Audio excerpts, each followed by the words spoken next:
Vamos exaltar a Deus. Exalta aquele que vive e reina para todo sempre. Seja Deus glorificado. Bendito seja Deus. Nós te glorificamos, ó Deus. Nós te exaltamos. Nós te engrandecemos. Nós te bendizemos.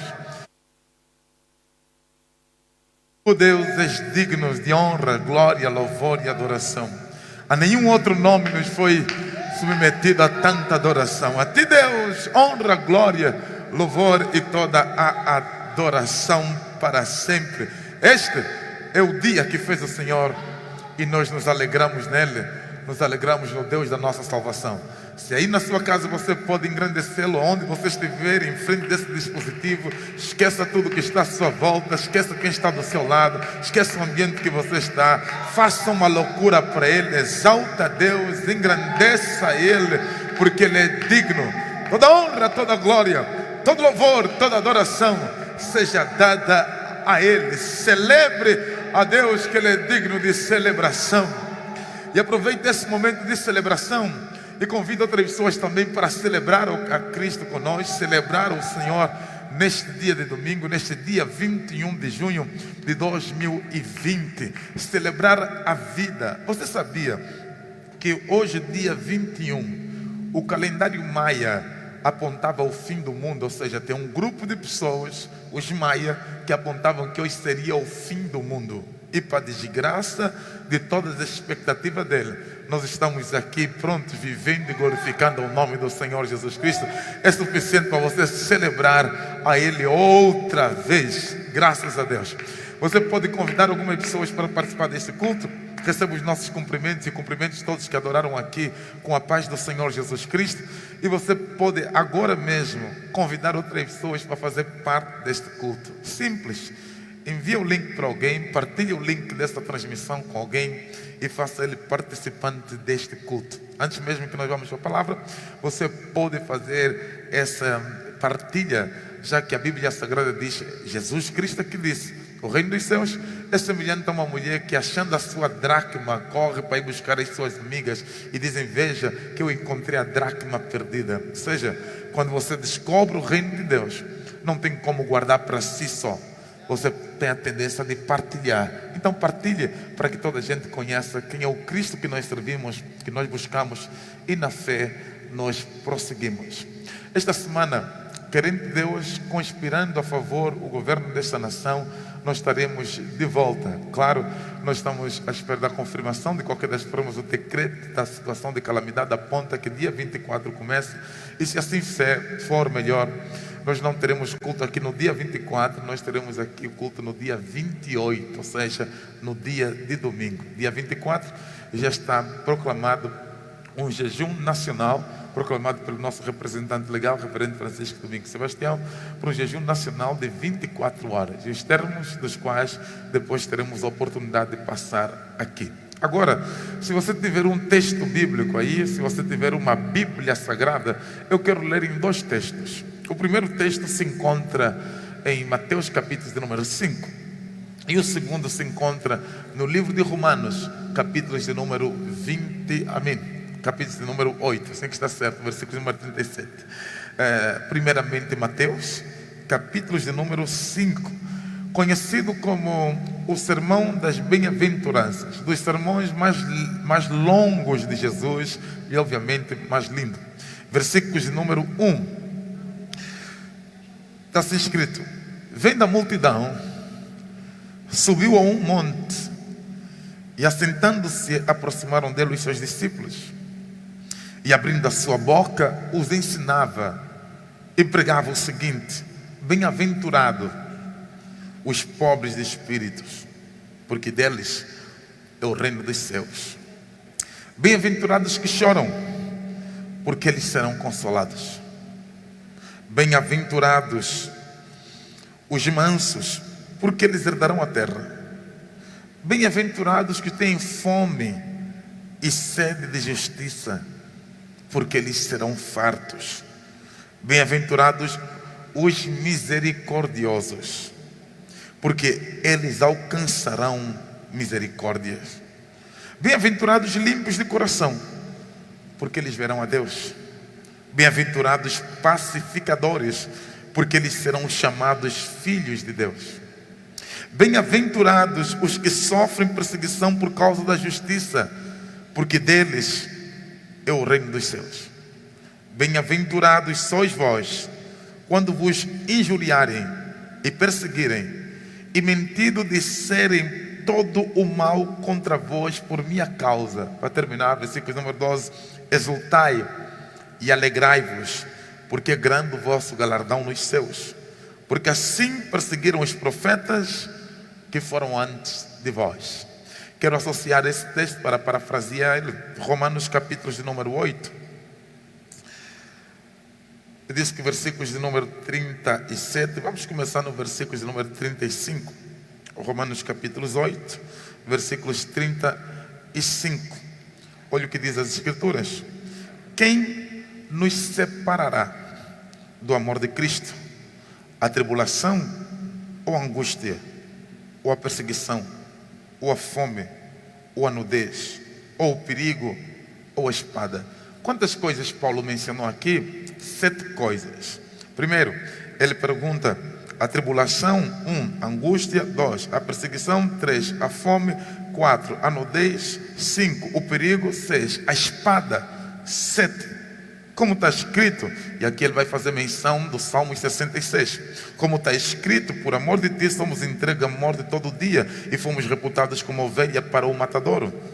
Versículo número 37. Mas em todas essas coisas somos mais do que vencedores por aquele que nos amou. Vamos orar. Feche os teus olhos onde você estiver. Oremos ao Senhor.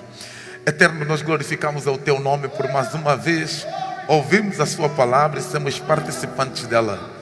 Nós sabemos, Deus, que é um privilégio, Senhor, de servir e ouvir a sua palavra, sendo alimentadas com ela. Te pedimos tão somente enquanto a sua palavra for sendo ministrada, com o teu Espírito de forma liberal. Visita, Senhor, todos que nos assistem, que nos acompanhem. Mas começa a obra por meio do coração, embasando no coração. Transforma, Deus. Muda cativeiros. Traga o primeiro amor. Arranca, Senhor, a natureza pecaminosa. E, Senhor, se não for para transformar, a sua palavra não seja permitida ser transmitida. Que ela seja, Senhor, mais uma vez, mais eficaz que alguma espada de 2 gumes, penetrando até a divisão da alma, espíritos e medulas, apta para discernir pensamentos e intenções de corações. Fala, Deus, e não te cales, e traga-nos, ó Deus, o conhecimento dos teus mistérios ocultos para este tempo. E toda honra e glória nós tributamos a ti, em o nome de Jesus que nós oramos. Amém. Que Deus abençoe. Se você tem hábito de ouvir, ler a palavra de pé, eu lhe convido a tomar o seu assento, a uma reflexão rápida aos textos que nós tivemos a oportunidade de fazer a leitura. E para tanto eu quero começar no último texto, no último livro que nós tivemos a oportunidade de ler, o livro de Romanos. A carta que o apóstolo Paulo escreve à igreja que está em Roma. E antes que eu fale ou tiro algumas notas de introdução, é importante fazer algumas considerações em relação a esse texto, em relação à própria missiva de Paulo à igreja que estava em Roma. A primeira consideração: é necessário compreender que a igreja que está em Roma, ela não está dentro de um templo propriamente dito, ela está dentro de casas. Na carta que Paulo escreve a Roma, você vai perceber a menção permanente de Paulo: a igreja que está em casa, a igreja que está em casa, a igreja que está em casa. Segunda consideração a fazer, importante, é que Paulo não foi o fundador desta igreja. Foram irmãos estranhos que fundaram a igreja, e Paulo se torna o pai espiritual desta igreja que está em Roma. Terceira coisa a fazer consideração é que Paulo tem um interesse de visitar a Roma quando ele está aí para a Espanha. Ele quer, na sua saída de Espanha, passar por Roma para visitar os irmãos que estão na igreja em Roma.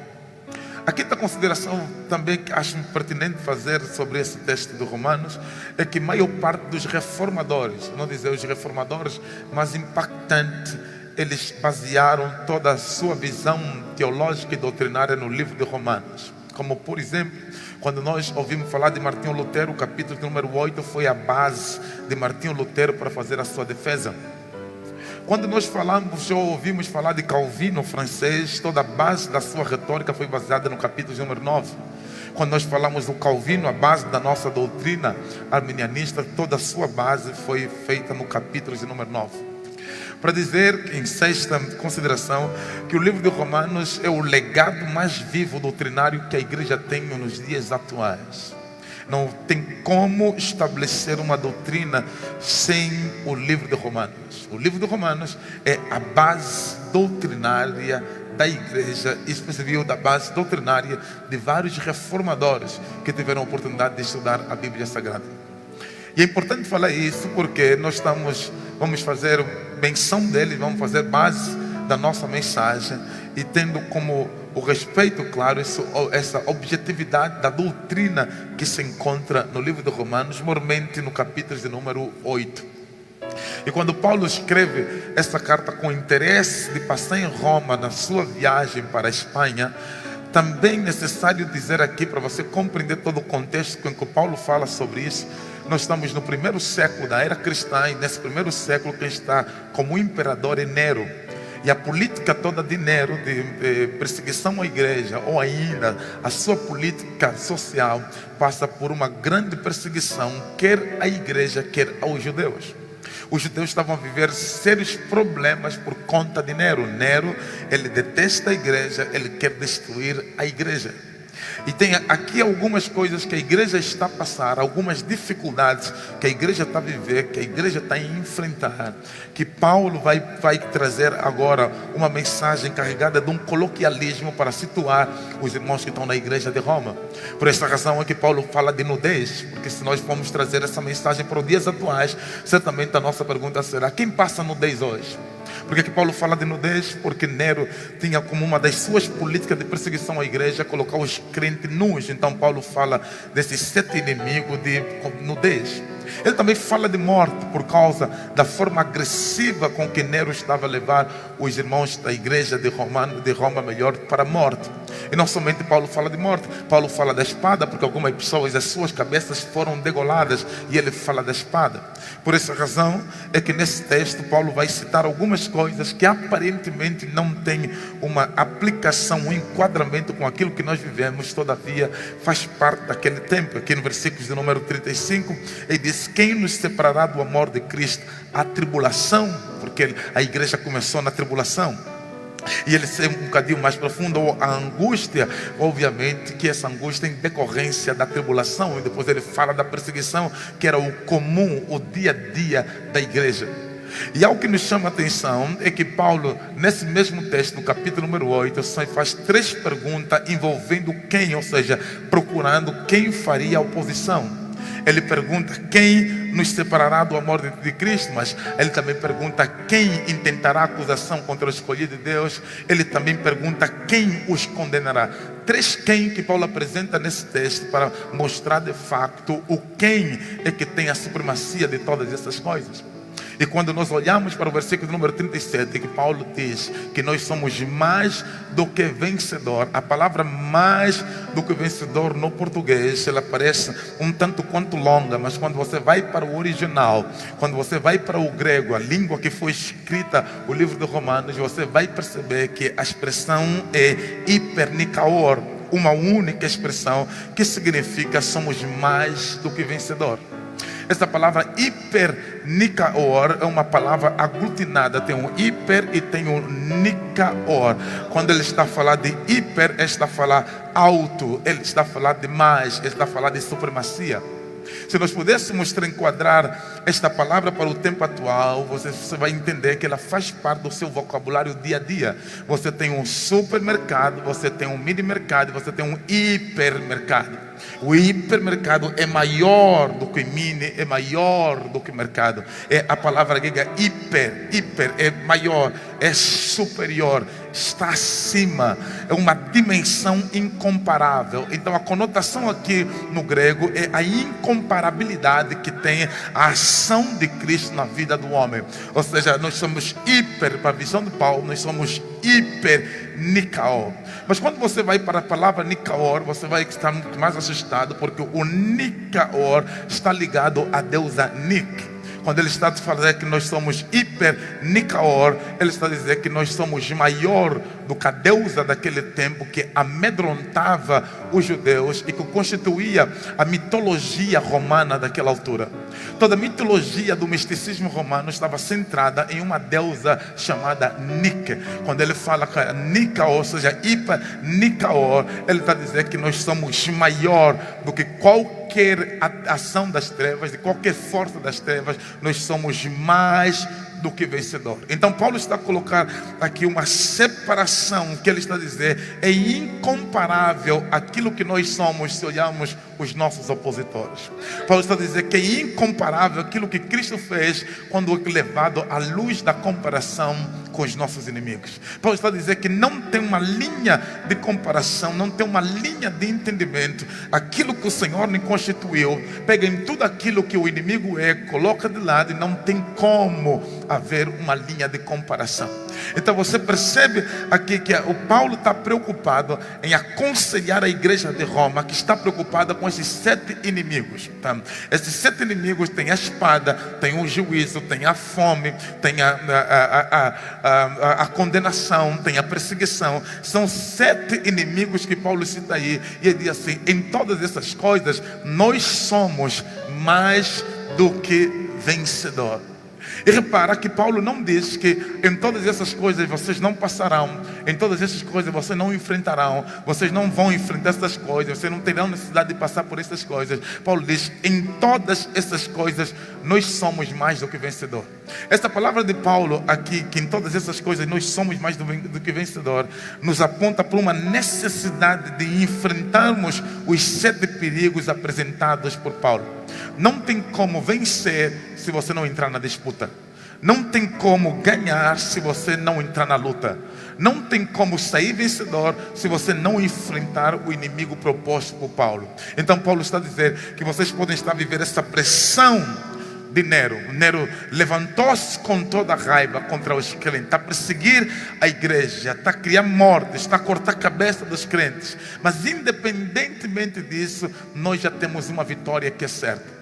Isso chama uma atenção, porque Paulo está, inclusive com esta palavra, nos dá a ideia que inclusive as pessoas que passaram pela fome, passaram na fome vencendo.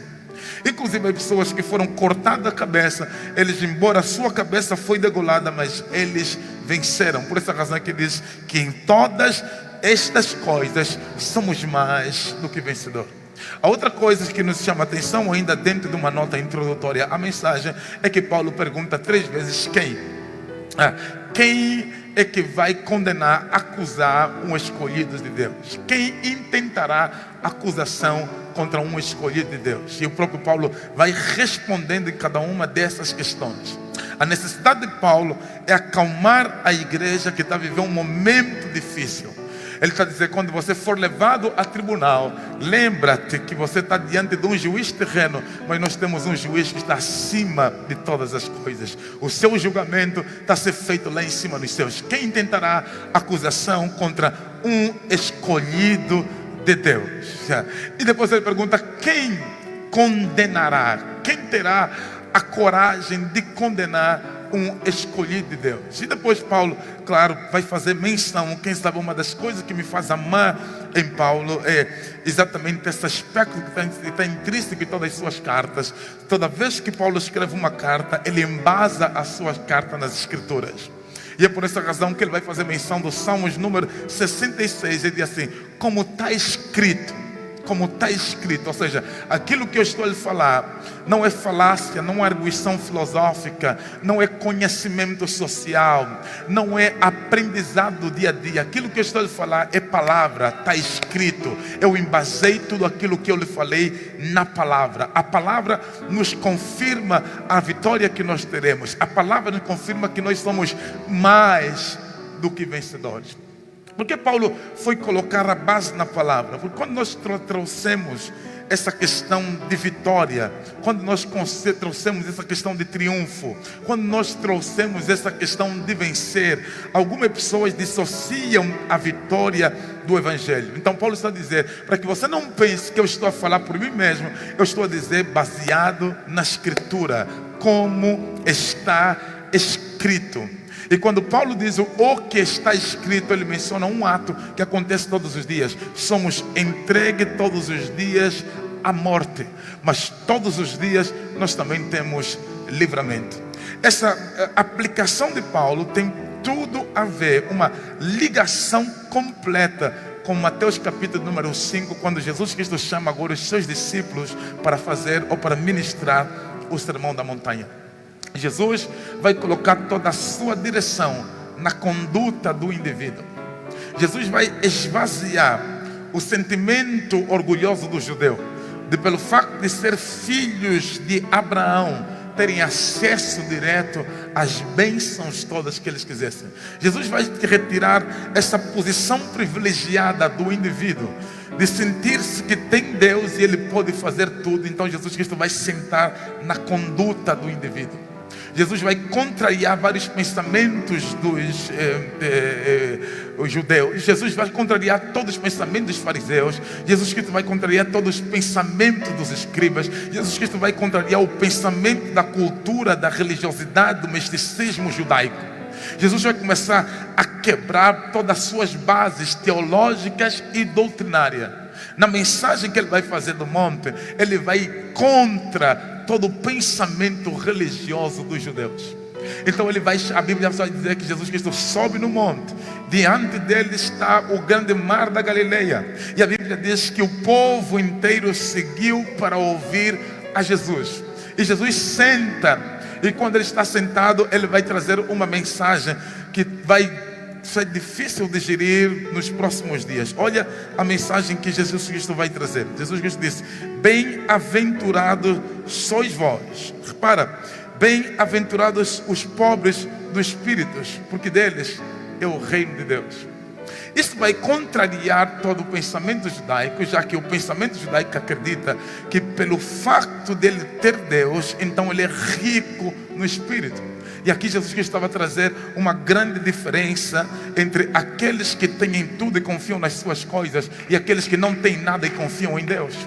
Aqui Jesus Cristo estava a desfazer o pensamento da cultura judaica, que compreendia que quando você tem Deus, você tem todas as coisas nas suas mãos. E Jesus estava a dizer que aqueles que não têm, eles também estão cheios de Deus. Bem-aventurado os pobres de espírito, porque deles pertence o reino de Deus. Caminhando, ele ainda disse: bem-aventurados os que choram, porque eles serão consolados. Aqui o Senhor estava a abrir mão de um pensamento fariseu, de que Cristo viria para ser um líder político, para dirigir a nação, para dirigir o povo com um braço forte da política. Então por essa razão ele vai dizer: bem-aventurado os que choram por causa das injustiças, porque esses serão consolados. Em outras palavras, Jesus estava a dizer que não esperam que eu faça alguma coisa contra Roma. Eu não vim para vos livrar de César, eu vim para vos consolar e vos dizer que a porta da salvação abriu. Você vai perceber que em todos os textos, Jesus vai desfazendo todo o pensamento judeu. Qual é o objetivo de Jesus Cristo? É direcionar toda a ação do homem à sua conduta. O que Jesus vai dizer é: não adianta exercer uma fé onde a sua conduta não seja compatível com a sua fé. Não adianta você declarar que tem uma fé quando as tuas ações contrariam a fé que você diz exercer.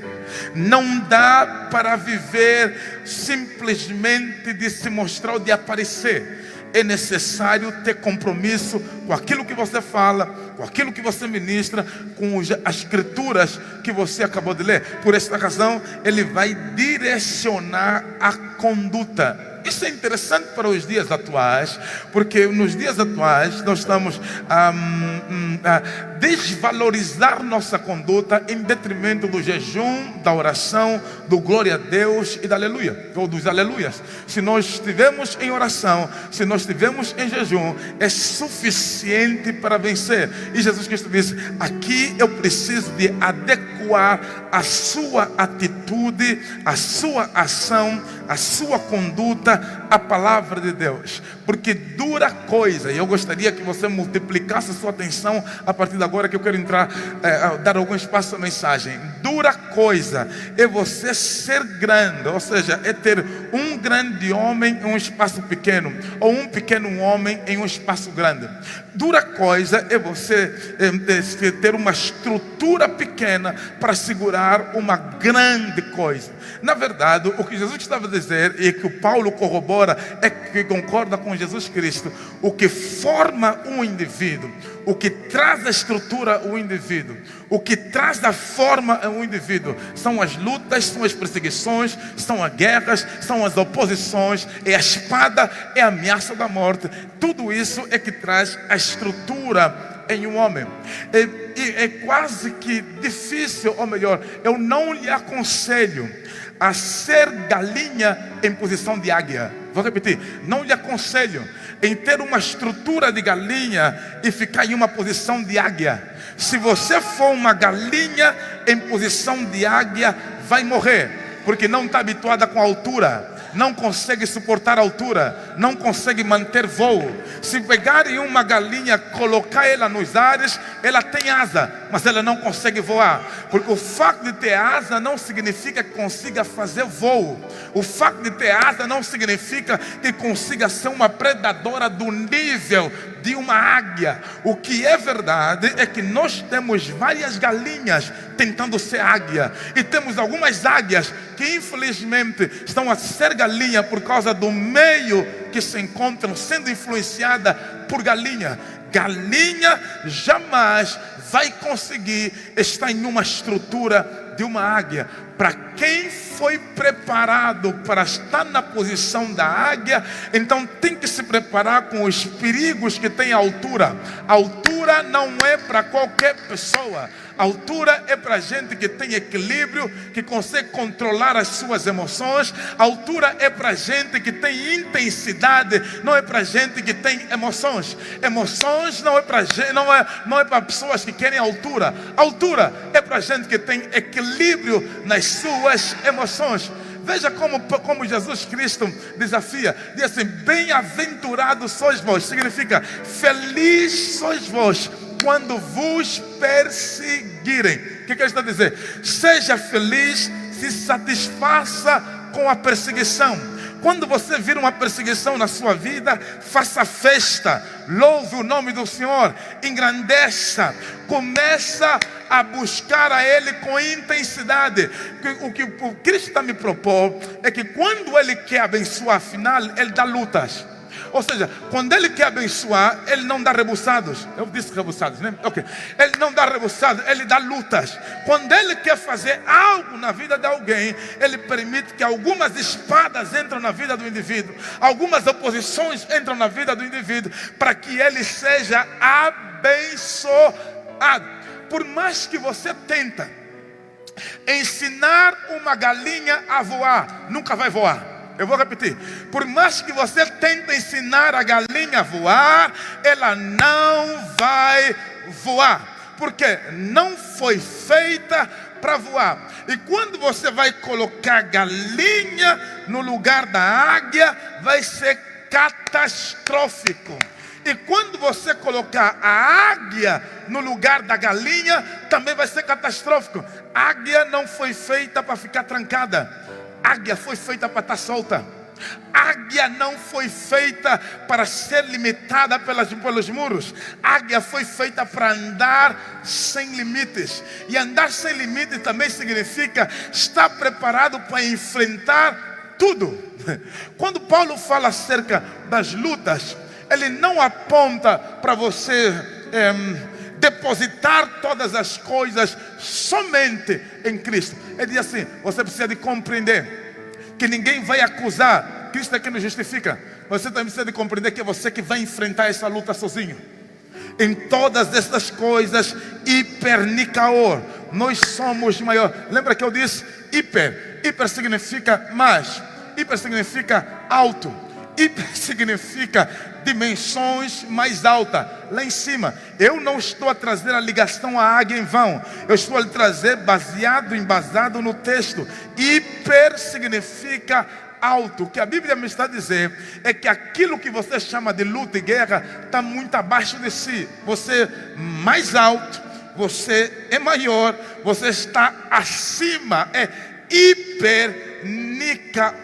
É a mesma disposição com que Cristo enfrentou em Cesareia de Filipe. Lembra? Quando Jesus Cristo foi em Cesareia de Filipe, Cesareia de César, Filipe, do Filipe Tetrarca. Quando ele chegou lá na Cesareia de Filipe, a Bíblia Sagrada diz que Jesus Cristo disse: as portas do inferno não prevalecerão contra ela. Pergunta: por que Jesus Cristo disse as portas do inferno e não disse a porta do inferno? Eu penso que como é um inferno, tinha que ser uma única porta. E Jesus Cristo disse: não, as portas do inferno não prevalecerão contra ela.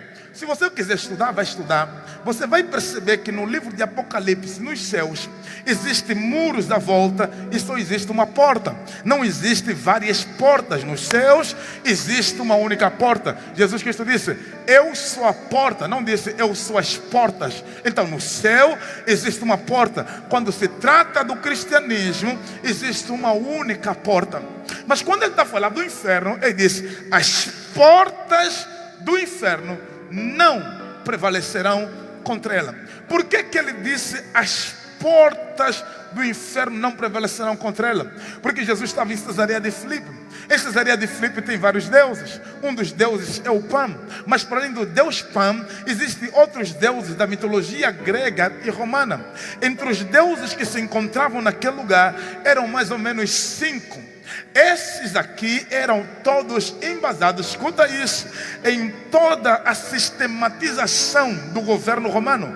O governo romano estava sistematizado para combater a igreja. Era um governo anticristo. E Jesus Cristo disse que as portas do inferno não prevalecerão contra ela. Em outras palavras, eu estava a dizer: não importa a forma com que a porta do inferno se apresenta, se é com espada, se é com juízo, se é com perseguição, se é com luta, nenhuma porta do inferno vai prevalecer contra ela. E não é que a coisa ficou real, porque o tempo passou e até hoje a igreja está aqui e nenhuma porta do inferno prevaleceu contra ela. É suficiente para tomar autoridade no nome de Jesus Cristo para dizer que esse Covid-19, come on, não vai prevalecer contra a igreja. Vou repetir: não vai prevalecer contra a igreja. E repite, isso é interessante: não vai prevalecer contra a igreja. Jesus Cristo vai dizer outra coisa que é escândalo. Bem-aventurado, e este aqui vai doer, bem-aventurado os pacificadores. Eu vou repetir: bem-aventurado os pacificadores, porque deles é o reino dos céus. Bem-aventurado os pacificadores, porque deles é o reino dos céus. Se você perceber, Jesus Cristo não disse bem-aventurados que oram muito, porque tem gente que ora muito, mas é causadora de briga, de guerras, de lutas, de separações.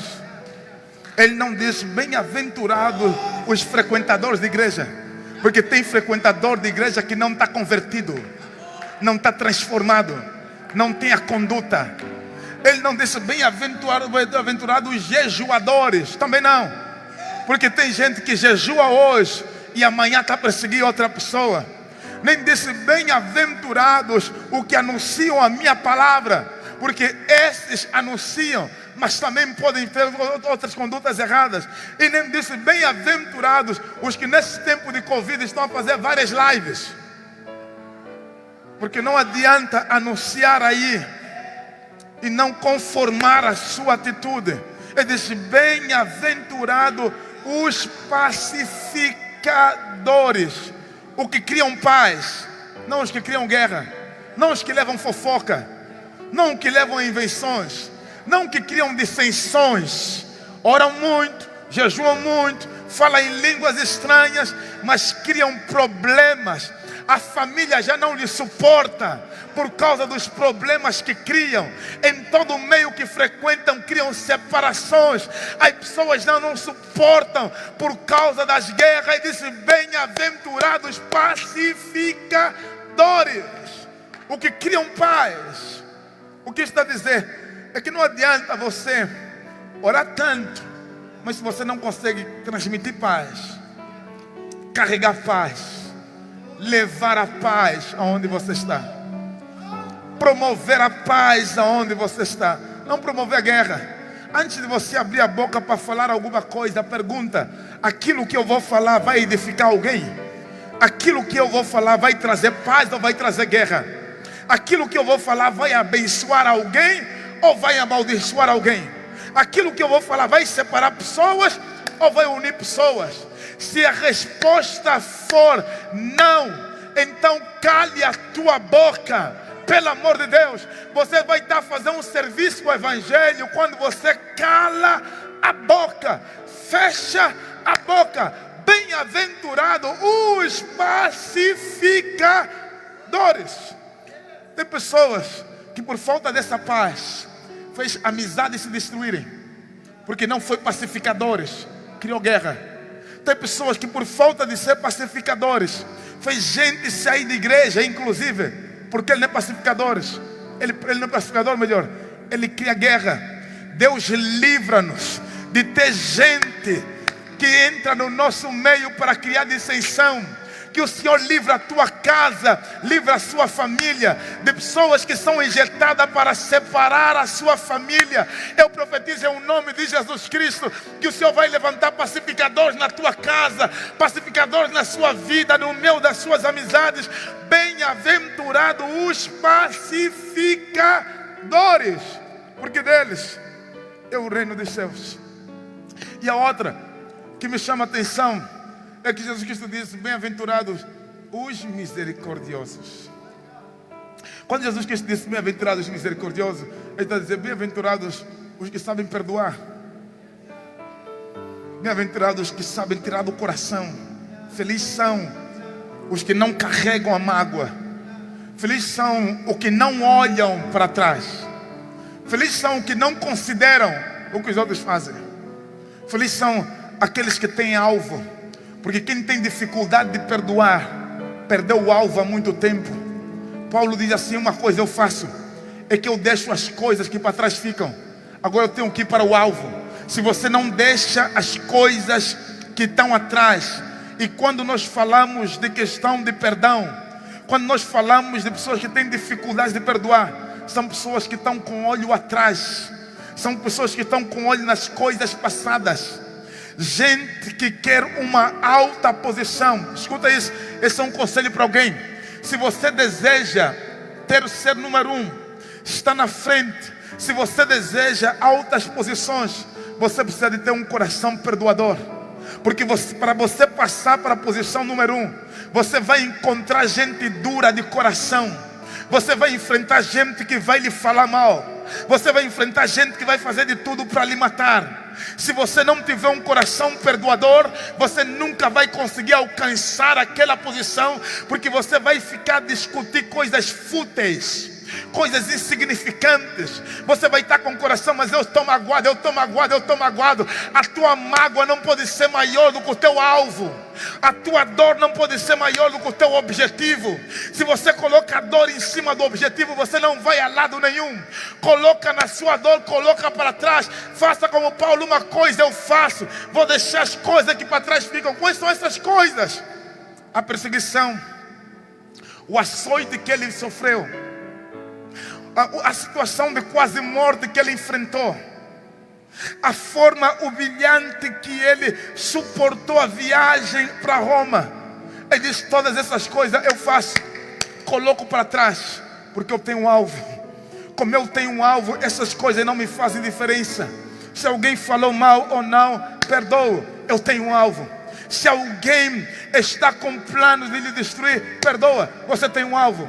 O teu alvo não é discutir com pessoas que não compreendem a graça que Deus colocou na sua vida. O teu alvo não é se justificar perante as pessoas que não compreendem o percurso que Deus está fazendo na sua vida. O teu alvo não é enviar indireta para gente que anda a lhe provocar. O teu alvo é seguir a Cristo. Peguem todas as coisas, coloca para trás e siga a Cristo. Bem-aventurados os misericordiosos. Você sabe que tem muitos líderes, e eu estou a dizer líderes do ponto de vista transversal. Tem muitos líderes, significa em várias áreas da vida, que não conseguirão alcançar o seu alvo, porque o seu coração não é perdoador, porque ele está preso a coisas do passado, porque ele está preso a mesquinice, porque ele está preso porque não gostou de mim, porque ele não gosta, porque ele quer me impedir, porque está a puxar o tapete. O que é que você queria? Queria facilidade? Veio no lugar errado. Para facilidade não é o Evangelho. O Evangelho, segundo Paulo, está a dizer assim: quem vai nos separar do amor? A morte, o porvir, significa o amanhã, a espada, a fome, a nudez, a angústia, a perseguição. Ele diz: todos os dias nós somos entregue à morte. Ele está dizendo: isso aqui é um dia a dia. Todos os dias você vai encarar uma pessoa diferente. Está a entender? Deixa eu trazer aqui um coloquialismo. Quanto mais altitude você tiver, tanto mais oposição você vai ter. Quanto mais desejo de crescer você terá, muito mais demônios você terá à sua volta. Pessoas abençoadas tem demônio à sua volta. Gente que não é abençoada não precisa ter demônio à sua volta. Os demônios já estão dentro dela. Mas quem tem bênção, os demônios estão sempre à sua volta. Faz parte da jornada, da caminhada. Daí que Jesus Cristo disse: bem-aventurados e misericordiosos. Prepare-se para exercer o perdão. Prepara para dizer: eu te perdoo, mesmo quando as pessoas não te procurarem para te pedir perdão. Prepara para abrir mão do peso do seu coração, mesmo quando as pessoas não manifestarem nada. Jesus está a dizer: bem-aventurado os misericordiosos. Ele está a dizer para os fariseus, porque o que os fariseus têm é olho por olho, dente por dente.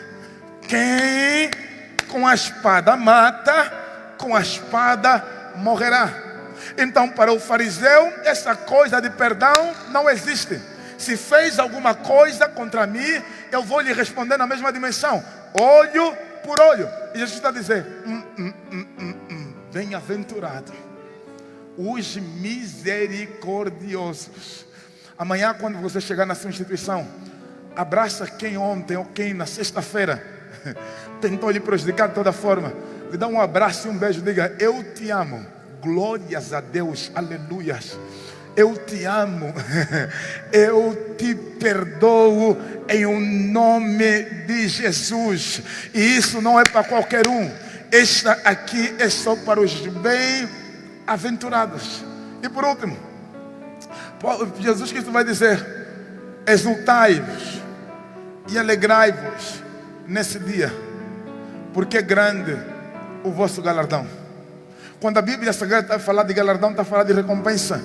Quando está a falar de recompensa do galardão, ele não está a falar de coisas terrenas, ele está a falar de coisas vindouras. Ele está a dizer que Jesus que está a ligar o meu sofrimento, as minhas lutas, as minhas guerras, a um galardão que eu receberei.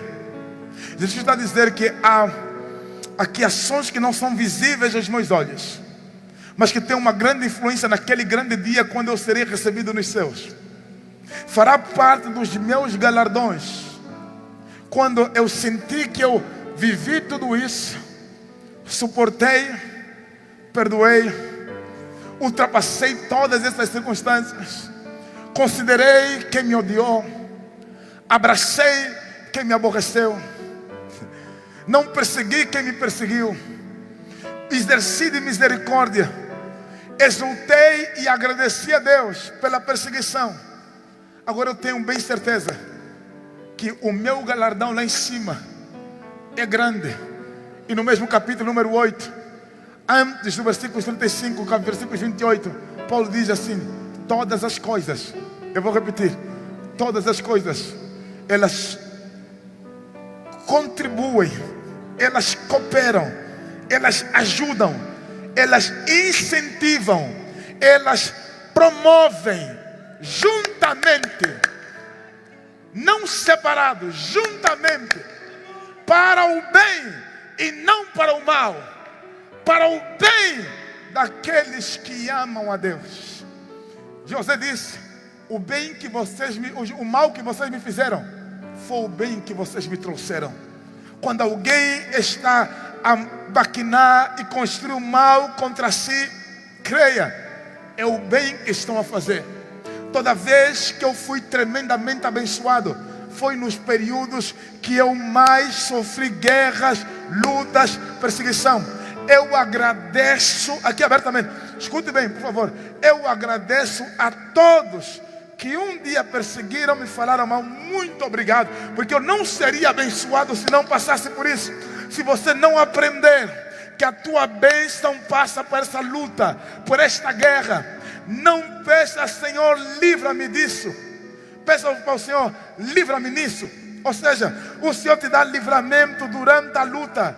Não peça o livramento da guerra. Jesus Cristo se arrependeu quando fez essa oração: Senhor, se possível, passa de mim esse cálice. Não. Deixa eu fazer a tua vontade. Deixa eu beber esse cálice. Deixa eu enfrentar essa luta. Deixa eu enfrentar essa guerra. Deixa eu enfrentar essa proposta que deram na minha carreira. Porque eu não sou galinha, eu sou águia. E para terminar, você sabia que a águia, inclusive, escuta isso, vai estudar. Inclusive, fazer amor, a águia faz no ar, a águia não faz na terra. O maior problema é que você anda a se relacionar com gente que está na terra, não se relaciona com coisas que são dos ares. A galinha jamais vai atingir a dimensão da águia, porque ela faz tudo aqui embaixo na terra. Intimidade não é para ser feita aqui na terra. Intimidade é para ser feita lá em cima nos ares. O Senhor catapulta a gente que tem intimidade nos ares. O Senhor te chama para uma intimidade dos ares, não para uma intimidade da terra. Você precisa se desligar um bocadinho da terra para viver nos ares. É impossível você ter acesso a uma grande posição se não passar por uma grande guerra. Elas estão associadas. Grandes lutas, grandes bênçãos, grandes lutas, grandes posições. Daí que Jesus Cristo disse: deixa eu mudar agora hoje o vosso discurso. Deixa eu alinhar a conduta. Chega de você acreditar que eu sou filho de Abraão. Lembra? Capítulo número 8 do livro de João. Foram os próprios fariseus que disseram: como é que está a dizer que nós temos que ser livres? Nós somos filhos de Abraão. Nunca servimos outros senhores. Nunca conhecemos outros deuses. Nós temos acesso, temos direito, porque somos filhos de Abraão. E Jesus Cristo disse: eu vou vos colocar uma outra proposta. Conhecereis a verdade, e a verdade vos libertará. Você precisa de conhecer uma outra proposta. Jesus vai dizer que eu vou vos trazer uma outra ideia. A vossa ideia era na luta, olho por olho. Agora estou a colocar a proposta: bem-aventurados sois vós quando vos perseguirem. Perseguição não significa maldição. Olhe bem para mim, por favor. Deixa eu ir numa câmera que fecha melhor. Perseguição não significa maldição. Vou repetir: perseguição não significa maldição. Por que eu digo isso? Porque várias vezes a questão é: eu faço tudo o que eu faço, não dá certo, isso é maldição. Nem sempre. Algumas vezes é só perseguição. E você está sendo perseguido exatamente por causa das coisas que Deus coloca à sua volta. Bem-aventurados sois vós. Jesus Cristo não disse: amaldiçoados sois vós quando vos perseguirem. Bem-aventurado, feliz és quando vos perseguirem. Para tudo, exultai e alegrai-vos, porque é grande o vosso galardão. E eu quero agora, nesse término, te pedir aonde você está. Para tudo, comece a exaltar e agradecer pelas suas lutas, pelas suas oposições, pelas suas guerras, pelas espadas, por toda a oposição que você viveu até hoje. Comece a agradecer a Deus. Comece a exaltar e exultar. Comece a glorificá-lo. Comece a adorá-lo por isso. Hoje você não vai louvar por causa da vitória. Hoje você vai louvar por causa da guerra. Comece a exaltar a Deus, inclusive por ter permitido que o Covid-19 entrasse no mundo e nos desse lições poderosas, tais quais que não receberíamos em um outro cenário. Comece a exaltar a Deus por causa do grande ensinamento que nos deu e nas pessoas melhores que nós nos tornamos por passar por esta via. Perdemos muitas coisas, mas ganhamos muita consciência de quem nós somos e daquilo que Ele é. Comece a exaltar a Deus pelas grandes lições que nós recebemos nesse tempo. Faça isso, o teu louvor na sua casa. Eu termino lhe dizendo: exalta a Deus. Faça disso um louvor, uma adoração. Engrandeça a Deus. Agradeça a Deus. Exultai-vos e alegrai-vos nesse dia, porque é grande o vosso galardão. Eu vou repetir: é grande o vosso galardão. Se não tiver força para exultar por causa da guerra, exulta por causa do galardão que você vai receber no dia da salvação.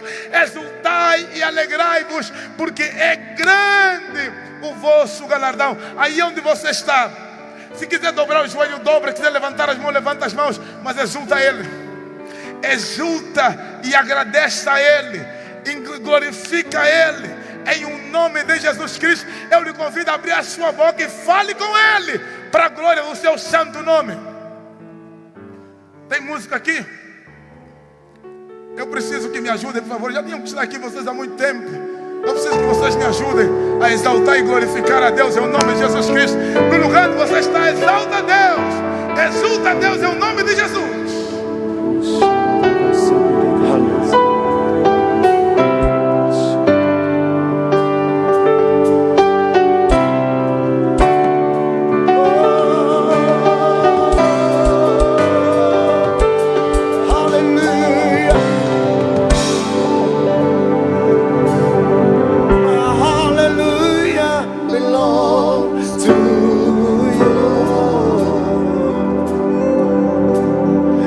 Hallelujah.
Sempre, amém.